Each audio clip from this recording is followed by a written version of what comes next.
Hi viewers, welcome to our channel. ప్రస్తుతం మనతో పాటు భరద్వాజ్ గారు సీనియర్ జర్నలిస్ట్ ఉన్నారు. వారితో ఒకసారి మాట్లాడదాం. సార్ నమస్కారం. సార్ నమస్తే అండి. సార్ మనం చూస్తూ ఉంటాం సార్, తిరుపతి దేవస్థానంలో ప్రధాన అర్చకులుగా బ్రాహ్మణులే నియమిస్తూ వస్తూ ఉంటారు. సో అది ఆనవాయితీని కూడా చెప్తూ ఉంటారు.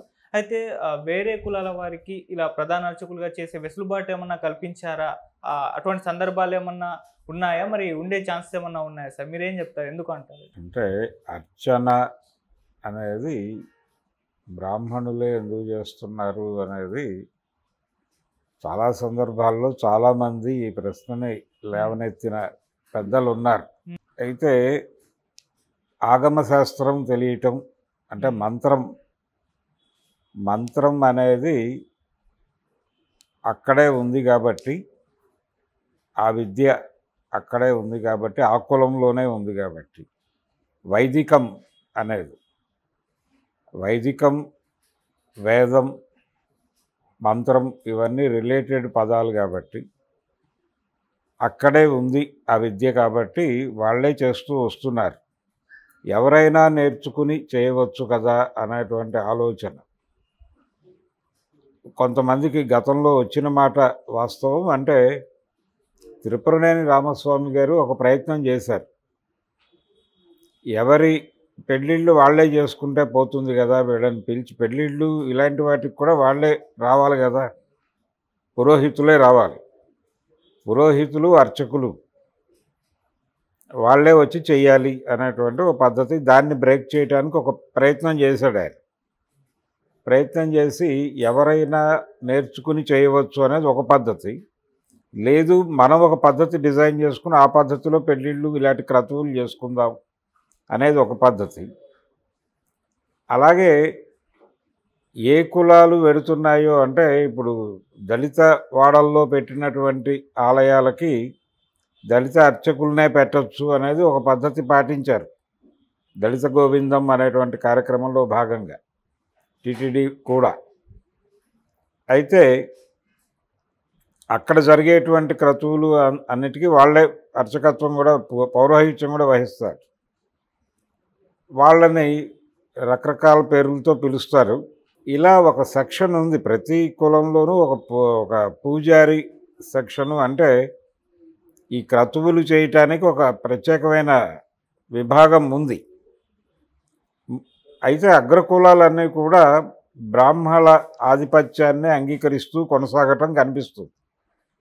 ఈ అగ్రకులాలలో నుంచి కమ్మ కులానికి చెందినటువంటి తిరుపతినేని రామస్వామి గారు ప్రశ్నించినప్పటికీ ఈ రోజుకి ఆ ఏరియాలో ఆయన విడిగా ఒక సెట్ని తయారు చేసే ప్రయత్నం చేశాడు, కమ్మ బ్రాహ్మలు అని. ఈ కమ్మ బ్రాహ్మలు అనేటువంటిది అక్కడ వరకే పరిమితం అయిపోయింది. ఇప్పుడు అది కూడా పెద్దగా కనిపించడం లేదు అక్కడ. మనం ఎందుకు నేర్చుకోకూడదు అనే ప్రశ్నలో నుంచి తిరుపతినేని గోపీచంద్ గారు చెప్పినట్టు ఎందుకు అని ప్రశ్నించిన మా తండ్రికి అంకితం అని చెప్పి రాస్తాడు ఆయన, పండిత పరమేశ్వర శాస్త్రి వీలునామాలు.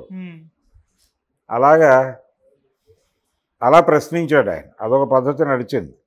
కింది కులాల్లో వాళ్ళ వ్యవహారాలు చేయడానికి వాళ్ళ పురోహితులు ఉంటారు. అగ్రకులాల్లో బ్రాహ్మల్ని పీల్చి చేయించుకోవటం అనేది ఒక స్టేటస్ సింబల్గా మారిపోయింది. మారిపోయి కమ్మ బ్రాహ్మలు అనే వ్యవహారాన్ని కూడా పక్కకి నెట్టి వీళ్ళు బ్రాహ్మలతోనే ఆ క్రతువు చేయించడం అనేది చూస్తున్నాం మనం. ఇలా నడుస్తున్నటువంటి టైంలో ఒక దశలో ఎన్టీ రామారావు గారికి ఒక ఆలోచన వచ్చింది. ఎండోమెంట్ యాక్ట్ అని తీసుకొచ్చాడు ఆయన. చల్లాకొండయ్య కమిషను, ఎండోమెంట్ యాక్టు, దానికి సంబంధించిన ప్రకంపనలు, అది సుప్రీంకోర్టులో కొట్టివేతకు గురైంది. ఆయన ఏమనుకున్నాడంటే అనువంశిక అర్చకత్వం రద్దు చేయాలి అనుకున్నాడు. అంటే పూజారి కొడుకే పూజారి అవటం ఇలా నడిచేది. దీన్ని కట్ చేయాలనుకున్నాడు.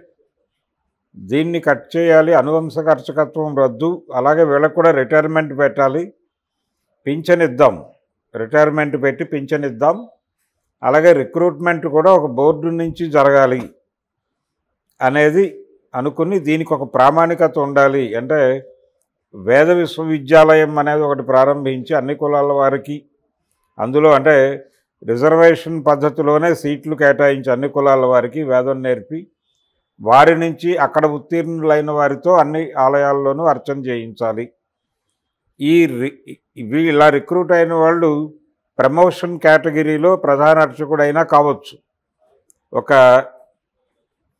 దళితుడు తిరుమల తిరుపతి దేవస్థానం ప్రధాన అర్చకుడిగా ప్రమోట్ అవ్వచ్చు.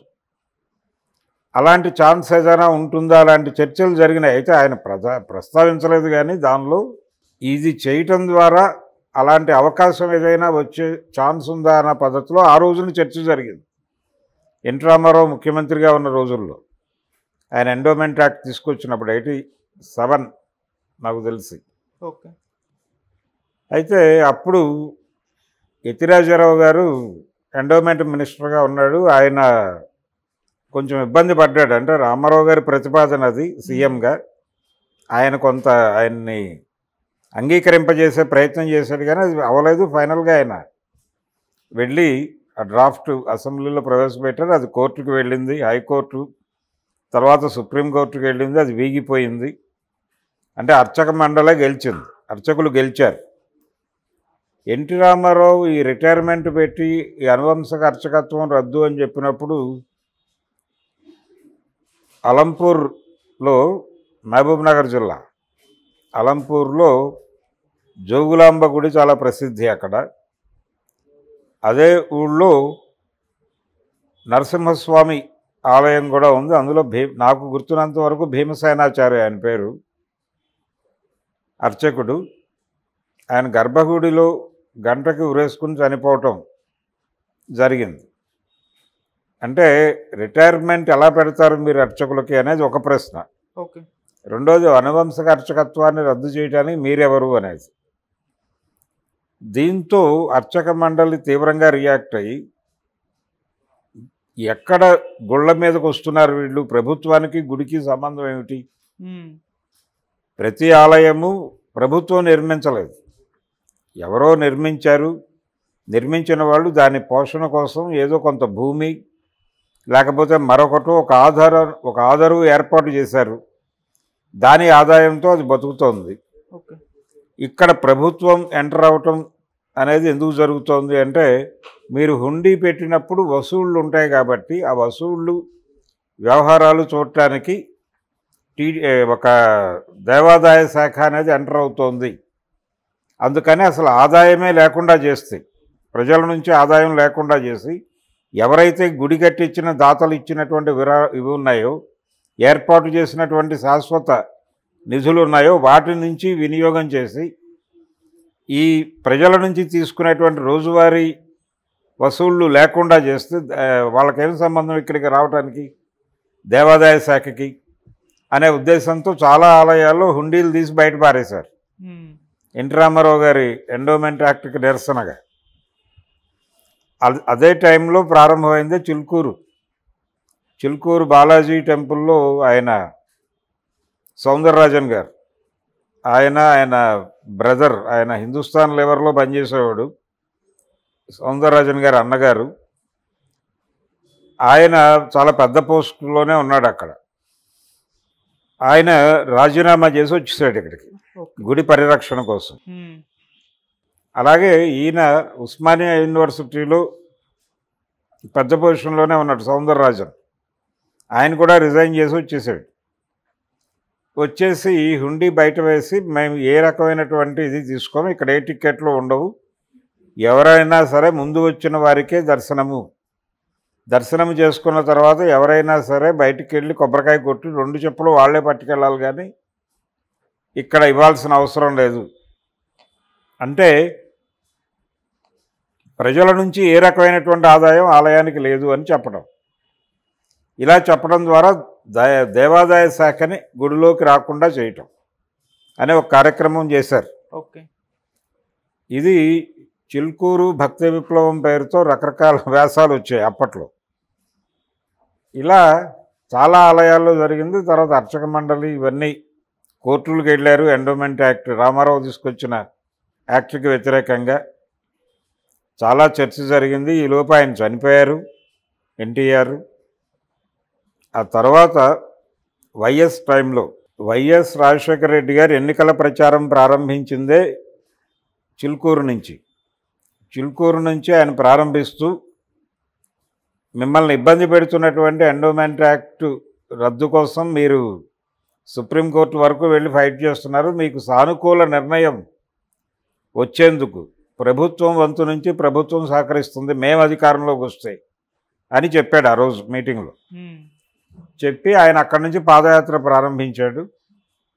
సక్సెస్ఫుల్గా కాంగ్రెస్ గవర్నమెంట్ వచ్చింది. వచ్చిన తర్వాత కాంగ్రెస్ గవర్నమెంట్ హయాంలో, వైఎస్ హయాంలోనే సుప్రీంకోర్టు వాళ్ళకి పాజిటివ్ డెసిషన్ ఇచ్చింది అర్చకులకి.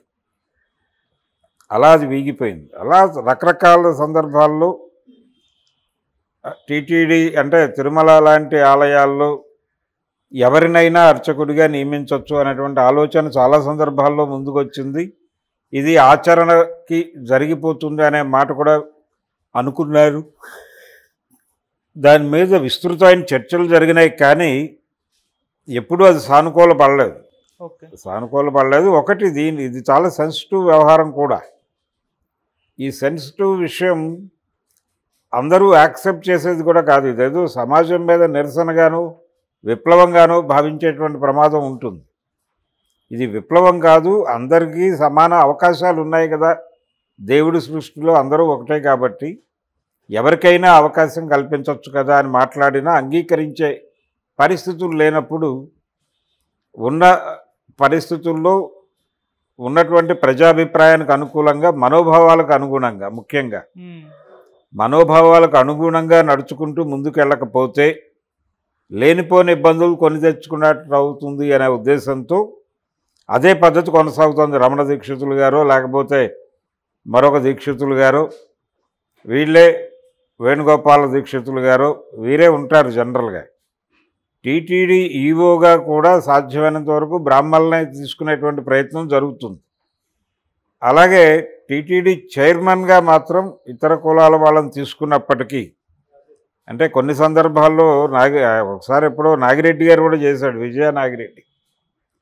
అయితే వీళ్ళందరూ చేసినప్పటికీ హిందూ మతంకి చెందినవారు అనేటువంటి ఉద్దేశం, అలా ఇతర కులాల వాళ్ళనే పర్టికులర్గా అగ్రకులాల వాళ్ళకే అవకాశాలు దక్కినాయి. మొత్తం టీటీడీ చైర్మన్గా కూడా దళితుడు ఉన్నట్టుగా మనకు ఎక్కడ కనిపించదు. ఎవరైనా ఉన్నారేమో నాకైతే తెలియదు, కానీ నాకు తెలిసినంత వరకు అగ్రకులాల వాళ్ళు మాత్రమే ఉన్నారు. ఇది ఒక అంటే దీనిలో భక్తుల మనోభావాలు ఇవన్నీ ముడిపడి ఉండటం వలన జరిగేటువంటి ఇబ్బంది అనే మాత్రమే అనుకోలేం, కానీ దీన్ని కాపాడుకునేటువంటి ఒక స్ట్రక్చర్ ఉంది అక్కడ. ఆ స్ట్రక్చర్ ఉండటం వలన గవర్నమెంట్ దాన్ని బ్రేక్ చేసి వెళ్ళలేని పరిస్థితి ఉంటుంది, అనివార్యత. దాన్ని బ్రేక్ చేయాలని ట్రై చేసిన 2 సందర్భాల్లోనూ పెద్దగా ఫలితం రాలా.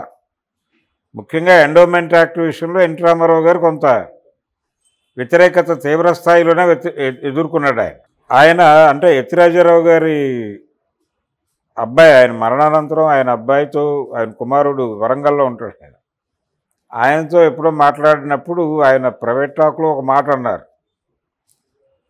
మా ఫాదర్కి ఆ గిల్టీ ఉండేదండి, ఎండోమెంట్ యాక్ట్ ఆయన టైంలో వచ్చింది అనే గిల్టీ ఉండేది. ఆ తర్వాత జరిగినటువంటి ఎలక్షన్స్లో ఓడిపోయాడు ఆయన, పార్టీ కూడా ఓడిపోయింది. 89 ఎలక్షన్స్లో టీడీపీ ఓడిపోయింది. ఆ ఓటమికి కూడా అదే కారణం అని మా ఫాదర్ అనుకునేవారు మనసులో అనే మాట అన్నారు ఆయన. ఇలా ఒక సెన్సిటివ్ ఏరియా, సెన్సిటివ్ మ్యాటర్. అందుకని అంత తొందరగా అలాంటి నిర్ణయాలు వెలువడతాయని అనుకోలేము. దీనికి ఒక ఉద్యమం జరగవలసిన అవసరం ఉంది. మాకు కూడా దానిలో వాటా కావాలి, అర్చనలో మాకు దక్కవలసిన న్యాయమైన వాటా దక్కాలి అని కింది కులాల నుంచి ఒక నినాదం